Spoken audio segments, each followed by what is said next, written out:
அன்பு நண்பர்களுக்கு வணக்கம். ஜாசோபீடியா சேனலுக்கு உங்களை அன்புடன் வரவேற்கின்றேன். இன்னைக்கு நம்ம கேட்க போற கதை அனுமன் காவியத்தோடைய 38வது அத்தியாயத்தை தான் கேட்க போறோம்.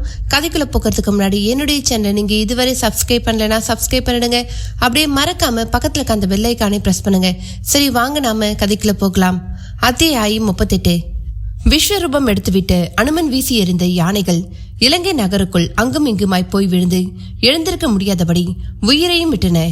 மரங்களை தொடர்ந்து யானைகளையும், யானைகளை தொடர்ந்து மலைப்பாறைகளையும், சிறு குன்றுகளையுமே கைகளால் அசைத்து பெயர்த்தெடுத்து ஒரு பந்தை வீசி எறிவது போல் எறிந்தான் அனுமன். ராவணனின் வனத்தின் மீசை பருவதேவர்கள் என்பாரும் இருந்தனர். இவர்கள் திசைகளை காவல் புரிபவர்கள். அனுமனின் ஆவேச கூத்தை பார்த்துவிட்டு ஓடி வந்து அப்படியே மிரண்டு போய் திரும்பி ஓடினர்.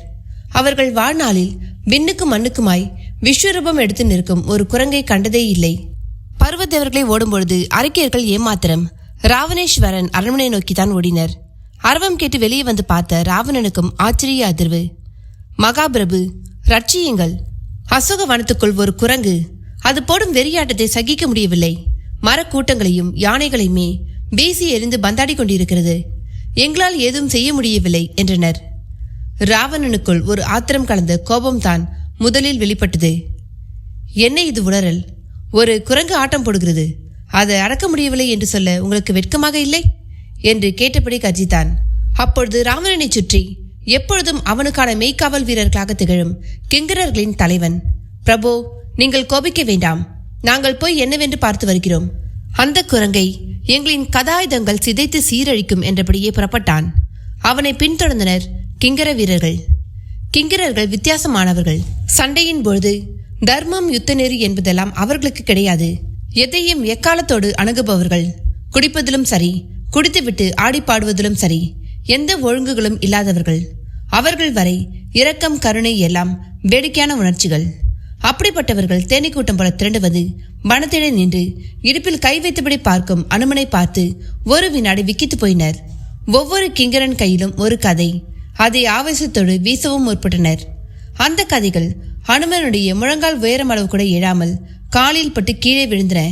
பதிலுக்கு அனுமன் காலை அசைத்து விசையோடு ஒரு வட்டம் போடவும் அவ்வளோ பேரும் எங்கே போய் விழுகிறோம் என்பது கூட தெரியாதபடி விழுந்தனர். பெரும் வீர முழக்கத்தோடு புறப்பட்டு போன கிங்கரர்களில் ஒருவர் கூட சூரியன் செம்பருதியாய் கிழக்கில் எழும்பொழுது உயிரோடு இல்லை. கிங்கரர்கள் அழிந்த செய்தி ராவணனை எட்டவும் அவனிடம் விதிர்ப்பு. இரவில் அவன் கண்ட கனவில் கூட ஒரு குரங்கு தான் ஊழி தாண்டவம் ஆடிவிட்டு போனது. கனவு நனவாக தொடங்கிவிட்டதோ? ராவணனின் பருத்த புருவங்கள் வளைந்து சுழித்தன. ராவணன் கலங்க தொடங்கிவிட்டதை ஜம்புமாலி என்பவனும் கேள்வியுற்றான். வில்லிலிருந்து அம்புமழை பொழிவதில் நிகரில்லாத வீரன். ராவணனின் வீரக்கூட்டத்தில் விற்பனைக்கு தளபதி. ஓடி வந்து நின்றான் ராவணன் முன். வேந்தே, ஒரு குரங்குக்காக நீங்க கவலைப்படுவதை என்னால் ஏற்க முடியாது. இப்பொழுதே புறப்படுகிறேன். எனது பானங்கள் அந்த குரங்கை துளையிட்டு ரத்தம் பீரிட செய்யும். அது அலறிக்கொண்டு விழும் சப்தம் உங்கள் காதுகளில் இன்னும் சற்று நேரத்தில் கேட்கும் என்றபடி வேகமாக ஜம்புமாலியும் புறப்பட்டான். அனுமனும் ஒவ்வொருவராக வருவதற்கு இடைப்பட்ட நேரத்தில் வனத்தின் மிசையுள்ள மரங்களை எல்லாம் பிடுங்கி நிர்மூலமாக்குவதிலேயே குறியாக இருந்தான். குபேரப்பட்டினத்தையும் அமராவதி பட்டினத்தையும் விஞ்சும் அழகோடு நிர்மாணிக்கப்பட்ட இலங்கை பட்டினம் அதன் இயற்கை அழகை கொஞ்சம் கொஞ்சமாக அனுமனால் இழந்தபடி இருக்க, ஜம்புமாலி ஒரு ரதத்தில் ஏறி எதிரில் வந்து நின்றான். அவன் பின்னாலேயே வில்லாயுதம் ஏந்திய அவனது படை வீரர்கள் 1000 அவர்கள் அம்புமழை பொழி தொடங்கிவிட்டால் எதிரில் இருப்பவர் யாராக இருந்தாலும் வீழ்ந்தே தீர வேண்டும். ஆனால் அவர்கள் அம்புமழை பொழிய தொடங்கவும் அனுமன் தன் உடம்பை கல் போலாக்கி கொண்டான். அது கரிமா சித்தியின் சாகசம். இதனால் அனுமன் மேல் ஊசியாய் தைக்க வேண்டிய அம்புகள் ஒரு பாறை மேல் பட்டு முனைகள் மழுங்கி தெரித்து விழுவது போல் கீழே விழத் தொடங்கின. அவர்களின் அம்பரா தூணியும் வற்றி அவர்கள் திருதிருவென்று விழுத்தபடி நிற்க அனுமன் தன் கைவரிசையை காட்டத் தொடங்கினான். ஜம்பு மாலியை அவன் நின்றிருக்கும் ரதத்தோடு சேர்த்து தூக்கி எறிந்தான். பின்காலாலேயே அவனது வில்லம்பு படையை புற்களை நசுக்கி மிதிப்பது போல் மிதித்தான். அவ்வேளையில் அவர்கள் போட்ட சப்தம்தான் ராவணன் காதுகளை சென்றடைந்தது. அதிலும் ஜம்புமாலியின் மரணக்குரல் ராவணனை பெரும் கோபத்தில் ஆழ்த்த அவனே அனுமனை அழிக்க கிளம்பிவிட்டான். அதை பார்த்த அவனது பஞ்ச சேனாதிபதிகளான பூபாட்சன், துரிதரன், பிரசன்னன், விருபாட்சன், பாசக்கர்ணன் ஆகிய 5 ராவணன் முன் ஓடி வந்து நின்றார்கள். அரசே, என்ன இது? நாங்களெல்லாம் இருக்க ஒரு குரங்குக்காக நீங்கள் களத்தில் இறங்குவதா? இது எவ்வளவு இழிவு! நவக்கிரக அதிபதிகளையே அரியணைக்கான படிகளாக ஆக்கி அதன் மேல் ஏறி அரியணையில் அமர்ந்து அரசாட்சி செலுத்தி வரும் தாங்கள் அற்ப குரங்குக்காக முனைவதா? அது ஏதோ மாயம் செய்யும் குரங்கு போல தெரிகிறது. பஞ்சபூதங்களையே எதிர்க்கும் வல்லமை கொண்ட பஞ்சமரியங்களுக்கு அந்த குரங்கு ஏமாத்திரம். அதன் மாயத்தையும் பதில் மாயத்தால் சந்திப்போம். நீங்கள் அமைதியோடு இருங்கள் என்று வீரவசனம் பேசியவர்களாய் புறப்பட்டனர். அதுவும் எப்படி? ஐவரும் 5 விதமான படைகளுடன் ஒரு புதுமையான வியூகம் வகுத்து அனுமனை சுற்றி நின்றனர். அப்பொழுது அனுமனும் வனத்தை அழித்துவிட்டு இலங்கை நகரின் துறைமுக தோரண வாயில் மேல் ஒரு காலை வைத்துக்கொண்டு ஒயிலாக நின்றிருந்தான். அதை பார்த்த பஞ்ச சேனாதிபதிகளுக்கு அது எப்பேற்பட்ட அரிய காட்சி என்பது தெரியவில்லை. மோட்சத்திற்குரிய காட்சியை மோசத்துக்கு உரியதாக பார்த்து கொக்கரிக்கவும் செய்தனர். அடே அற்ப குரங்கே, யாரடா நீ? இதென்ன மாயத்தோற்றம்? மலைக்கு மடுவுக்கும் நின்றால் மதிப்பதறி போவோம் என்று கருதிவிட்டாயா? மாயத்துக்கே மாயம் புரியும் ராவண ராஜ்யத்தின் பெரும் மாயாவிகள் நாங்கள். எங்களிடமே நீ உன் சேட்டையை காட்டுகிறாயா? உன்னை இப்பொழுது வேட்டையாடப் போகிறோம் பார் என்று கொக்கரித்த நிலையில் கதைகளை ஒரு கூட்டம் எரிய தொடங்கியது. அது அனுமனின் சிரசு வரையில் பறந்து வந்து சிரசில் பட்டு தெரித்தது. அடுத்து அம்புகள், அதற்கும் அடுத்து வஜ்ர கோடாரி, பின் கரிசூல பராவி என்கிற கொடும் ஆயுதங்கள் வான்மழை சரம் போல் அனுமன் மேல் விழுந்து தைக்க பார்த்தன. அனுமன் அசரவில்லை. 2 தேர்களின் சக்கரங்களை பிடுங்கி கையில் பிடித்துக்கொண்டு அதையே கேடயமாக கொண்டு தன்மேல் விழும் சகல ஆயுதங்களையும் அவன் சுரண்டு சுரண்டு தடுத்த பொழுது அவை திரும்பி சென்று இறந்தவர்கள் மீதே விழுந்து அவர்களைத்தான் அழித்தது. அனுமனின் இந்த ஆவேச செயலை வான்மீசி இருந்தபடி தேவர் கூட்டமும் பார்த்து பிரமித்து நின்றனர். அனுமனுக்கு கலைகளை போதித்த சூரியனும் விண்மீசை ஜொலித்தபடியே தன் சீடன் புரியும் சாகச செயலை பார்த்து பூரித்து போனான். பஞ்ச சேனாதிபதிகளும் அவர் கூட்டமும் பஞ்சு பஞ்சாகி போயினர்.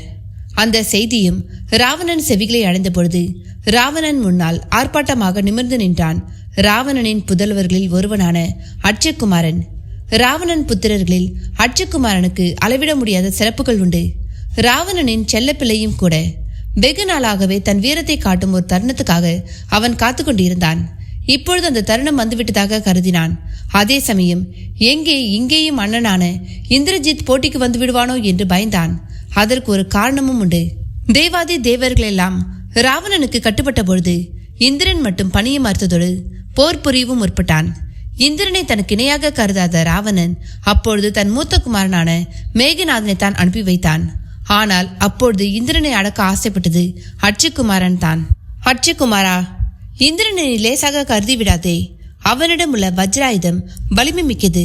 அதை எதிர்கொள்வது மிக கடினம். நீயோ பாலகன். உன் அண்ணன் மேகநாதன் தான் இவ்விஷயத்தில் சரி என்று அட்சகுமாரனை அன்று அடக்கி இந்திரனுக்கு எதிரான யுத்தத்தில் மேகநாதனை இறக்க மேகநாதன் இந்திரனையும் அவனது வஜ்ராயுதத்தையும் எளிதில் வெற்றி கொண்டான். இந்திரனையே வெற்றி கொண்ட காரணத்தினாலேயே மேகநாதன் என்றிருந்த அவன் பெயரும் இந்திரஜித் என்றானது. அதையெல்லாம் உத்தேசித்துதான் அட்சகுமாரன் ராவணன் முன் வந்து, தந்தையே, இந்த குரங்கை அடக்க நான் செல்கிறேன்.